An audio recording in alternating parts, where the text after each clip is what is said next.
Министерот за надворешни работи и надворешна трговија Тимчо Муцунски го оцени договорот меѓу САД и Македонија за реципрочна, фер и избалансирана трговија како значаен исчекор во економската соработка. Според Муцунски, заедничката изјава ја поставува рамката за идниот договор, кој ќе обезбеди проширен пристап на македонските компании до американскиот пазар и ќе ги поддржи заедничките стратешки интереси на двете земји.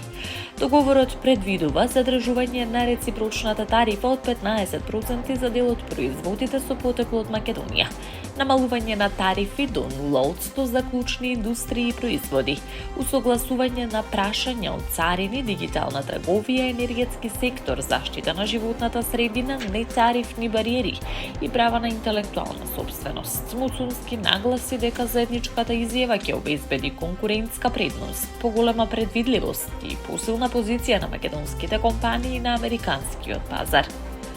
Премиерот Христијан Мицкоски пак поутврди дека 63 до 64 стратешки македонски производи ќе се извезуваат во САД со ниски тарифи од 0 до 6,5% како резултат на интензивните преговори во изминатите месеци.